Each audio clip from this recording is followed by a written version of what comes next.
Good morning my dear student. आज हम discuss करेंगे कॉम्बिनेशन ऑफ सेल यानी कि सेलों का संयोजन। बेटा सेल किन्हीं भी सेलों को हम तीन टाइप से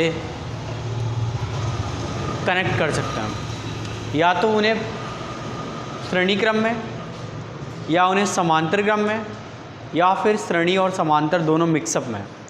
तो उसे बोलते हैं मिश्रित क्रम।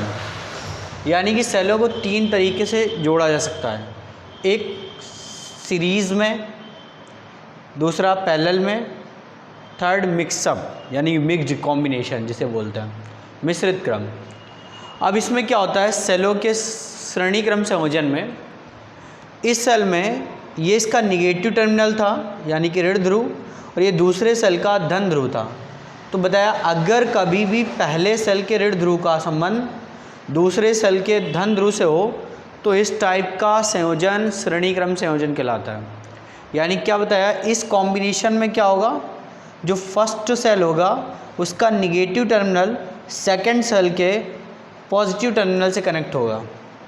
तो इस टाइप के संयोजन को, इस टाइप के कॉम्बिनेशन को कॉम्बिनेशन क्या बोलेंगे, श्रेणी क्रम संयोजन। यानी कि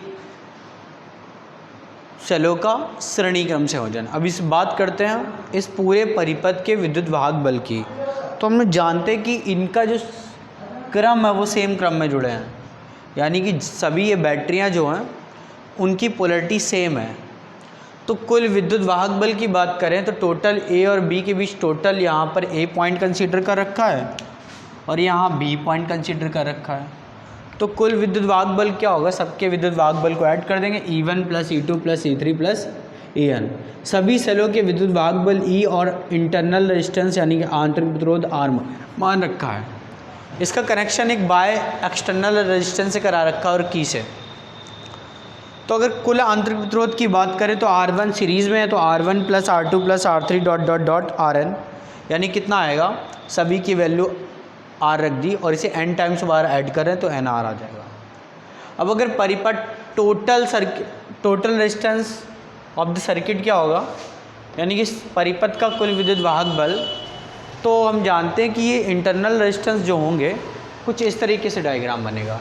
एक बैटरी बन जाएगी, ये इसका इंटरनल रेजिस्टेंस है, ये एक्सटर्नल रेजिस्टेंस है, ये दोनों आपस में सीरीज़ में होंगे। तो सीरीज़ में होंगे तो R1 + R2 होता तो एक्सटर्नल रेजिस्टेंस की वैल्यू R थी और टोटल इंटरनल रेजिस्टेंस आया था स्मॉल r। क्या हो जाएगा, capital R + n small r।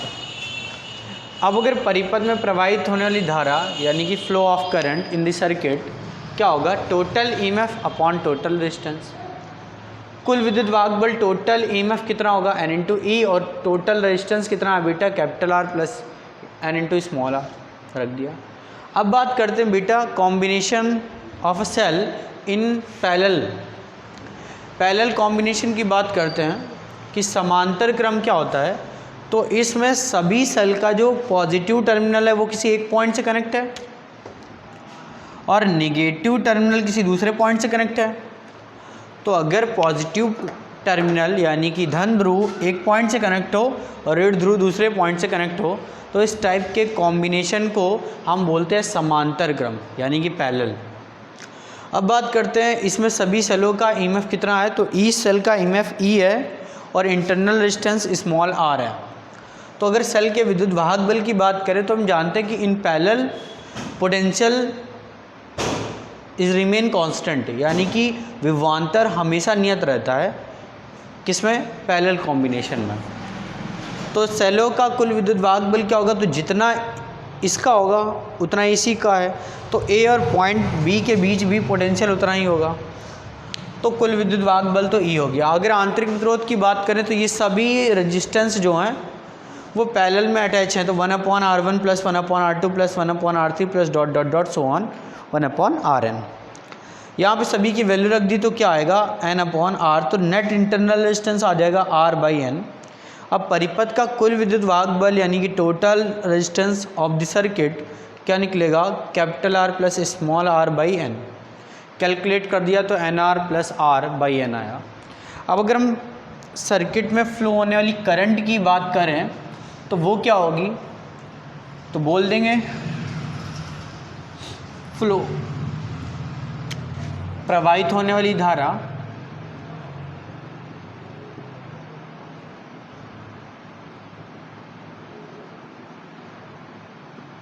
I बराबर क्या होगा, total EMF upon total resistance, यानी कि टोटल ईएमएफ तो E था, टोटल रेजिस्टेंस कितना था, NR प्लस R/N, ऊपर ले गए तो NE अपॉन NR प्लस क्या, स्मॉल r। ये हो गया अपना पैरेलल कॉम्बिनेशन। अब बात करेंगे मिक्स्ड कॉम्बिनेशन की अगले वीडियो लेक्चर में।